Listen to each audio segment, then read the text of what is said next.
आज जब मैं बाबा के पास वतन में गई तो वहाँ बहुत सारे बच्चे बाबा ने दिखाए बैठे थे। बाबा ने कहा ये बच्चे जो हैं इनको स्नेही बच्चे तो कहेंगे, परंतु बाबा ने कहा कि बच्चों को तीन बातें बाबा याद दिला रहा है। बाबा ने कहा एक है वायदे, दूसरे हैं कायदे, तीसरा है फायदा। बाबा ने कहा तुम बच्चों ने बाबा के साथ वायदे भी किए हैं, तुम कायदे भी जानते हो और फायदा भी जानते हो। परंतु बाबा ने कहा वायदा तो किया है, परंतु उस वायदे अनुसार चलते नहीं हो और उसका फायदा भी जानते हो। बाबा ने कहा इसलिए तुमको अगर उसके ऊपर में चलेंगे नहीं प्रैक्टिकली तो फायदा कैसे होगा। कहते हैं फायदा तो बच्चे बहुत चाहते हैं कि हमारे को फायदा हो, हर बात में सफलता हो, हर बात में हमारा जो भी काम हम सोचे वो हो जाए। तो कहा अगर वायदा और कायदा जो नहीं निभाएंगे तो फायदा नहीं होगा। इसलिए अपना वायदा भी याद रखो और तुम बच्चों को कायदे भी जो बाबा ने सिखाए हैं वो याद करेंगे तो फायदा होगा। उसके बाद बाबा को मैंने भोग स्वीकार कराया। बाबा ने भी भोग को बड़े प्यार से स्वीकार किया, सभी बच्चों का याद प्यार दिया, बाबा ने भी याद प्यार दिया। बाबा ने कहा कि देखो आदि से लेके बाबा ने बच्चों को भट्ठी में बिठाया। आदि काल में जो आत्माएं आई उनको बाबा ने भट्ठी कराई, तो भट्ठी से क्या हुआ, परिवर्तन हो गया। कहा तुम अभी भी भट्ठी करते हो, तो बाबा ने कहा कि वो भट्ठी थी बहुत सालों की, तुम भट्ठी जो करते हो दिनों की भट्ठी करते हो, 2 दिन 3 दिन 4 दिन 8 दिन। बाबा ने कहा भट्ठी का मतलब है बदलना। अगर जैसे जीवन के अंदर उन्होंने अपने जीवन में बदलाव लाया, तो मैंने कहा बाबा क्या बदलना है। कहा कि लौकिक में रहते अलौकिक बन जाना ये है बदलना। कहा रहते लौकिक में हो, शुरू शुरू में आदि काल में तो लौकिक नहीं था, वो तो रहते यज्ञ में थे, बाबा के घर में ही रहते थे। लेकिन उसमें भी रह के किसी को लौकिक की याद ना आए उसको कहते हैं भट्ठी।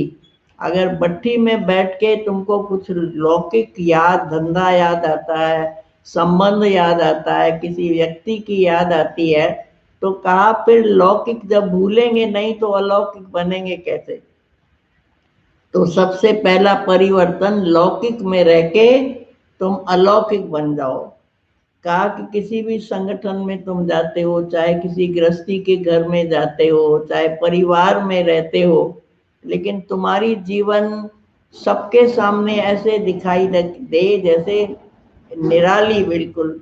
बाबा ने कहा तुम बच्चे जब लौकिक से अलौकिक में बदल जाओगे तो तुम्हारे चेहरे से, तुम्हारी चलन से, तुम्हारे हर कर्म से तुम्हारी अलौकिकता दिखाई देगी।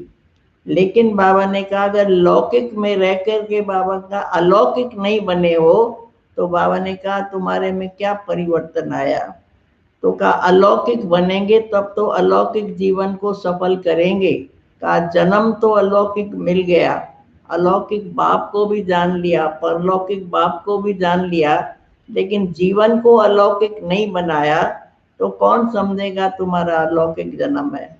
तो बाबा ने कहा अलौकिक जन्म में विशेष रूप से सभी बच्चों को ये बात जाके कहना कि लौकिक में रहते सब कुछ कार्य करते, सबके बीच में भल चाहे आपके घर के संबंधी ज्ञान में चलते हैं या नहीं चलते हैं, लेकिन आपको तो अपनी अलौकिक जीवन बनानी है ना। तो कहा अलौकिक बनते जाएंगे तो तुम्हारा बोलचाल बदलेगा, तुम्हारा चेहरा भी बदलेगा, तुम्हारी चलन भी बदलेगी, तो ऑटोमेटिकली उनको पता चलेगा कि ये हमसे बिल्कुल न्यारे हैं, निराले हैं। ये बाबा ने सुनाया। फिर बाबा ने सुनाया कि दूसरा परिवर्तन बच्चों में कौन सा चाहिए, कि जो कायदे सुनाए हैं। तो बाबा ने कहा जो कायदे सुनाते हैं, कहा बाबा ने कहा दूसरों को तो बहुत अच्छे सुनाते हो, तुमको परहेज रखनी चाहिए, पवित्र रहना चाहिए, तुमको खान पान की भी परहेज, अन्न की भी, अन्न से मन बदलता है। कहा ये भाषण तो बहुत अच्छा करते हो, लेकिन बाबा ने कहा खुद में कितना परिवर्तन लाया है ये अपने जीवन में देखो। तो बाबा ने उसमें 3-4 बातें सुनाई। बाबा ने कहा एक तो देखो कि मेरी जीवन में पवित्रता कितनी है, मन से भी, वचन से भी, कर्म से भी। दूसरा बाबा ने कहा कि श्रीमत तुमको अलौकिक जीवन में मिलती है, तो अलौकिक जीवन में जो तुम बाबा की श्रीमत मिलती है, तो एक मत कितनी है, एक मत पर हम चलने वाले हैं या अभी तक अनेक मतों को हम सुनते हैं। एक मत फिर सुनाया, तुम्हारे अंदर जो है, तुम्हारी जो पवित्र जीवन, मनसा वाचा कर्मणा। तीसरा बाबा ने कहा तुम्हारी मधुरता, कहा तुम बाबा के मीठे मीठे बोल रोज सुनते हो, बाबा मीठा मीठा बाबा बा कहते हो, मुख से भी बोलते हो मीठे बाबा मीठे बाबा। तो कहा मीठे बाबा कहना तो मुख से हुआ, परंतु मन से कहाँ तक तुम मीठे बने हो। तो बाबा ने कहा तीसरी मधुरता और चौथी महानता। ये 4 बातें बाबा ने सुनाई, एक मत, पवित्रता, मधुरता और महानता।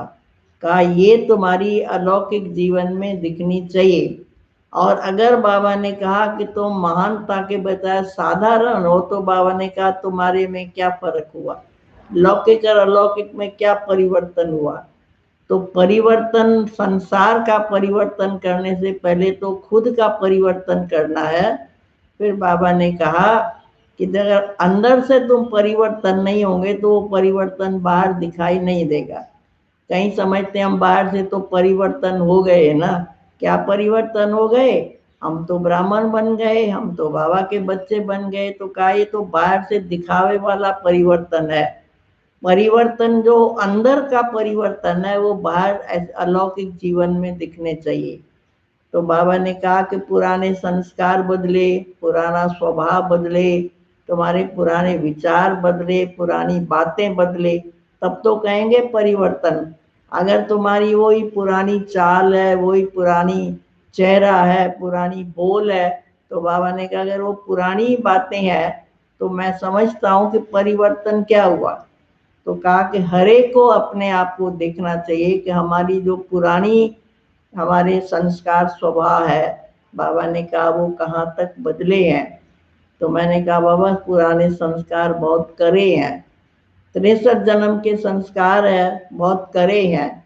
तो बाबा ने उस पर सुनाया कि कोई भी जो करी चीज होती है, जैसे लोहा होता है, कोई भी चीज को पिघलाना होता है तो उसको आग में डालते हैं ना।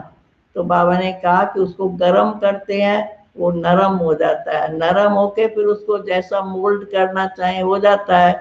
तो कहा तुम भी तो योग ज्ञान की भट्टी में रहते हो ना, तुम समझो ना हम सदा भट्टी में है। तो सदा अगर कोई भट्टी में समझेंगे तो अपने संस्कारों को बाबा ने कहा कि तुम बच्चे योग की अग्नि से उसको पहले नरम करो, फिर उसके बाद गर्म हो जाएगा, फिर कहा उसको मोल्ड करो। तो कहा तुमको अपने को मोल्ड करने की शक्ति नहीं है, जब मोल्ड नहीं करोगे तो गोल्ड कैसे बनोगे। तो जितना जितना अपने संस्कारों को, स्वभाव को, पुरानी बातों को मोल्ड करते जाएंगे तो गोल्ड बनते जाएंगे, तभी तो गोल्डन दुनिया में जाएंगे। तो ये बाबा ने सुनाया। फिर लास्ट में बाबा ने याद प्यार दिया और बाबा ने यही कहा कि बच्चों को अभी पुरुषार्थ के लिए अपने ऊपर विशेष अटेंशन देने की जरूरत है, और विशेष अटेंशन देने से ही परिवर्तन होगा। कहा दूसरों के परिवर्तन को मत देखो, लेकिन अपने परिवर्तन को हमेशा देखते रहो। फिर बाबा ने उसके बाद याद प्यार दिया और छुट्टी दी।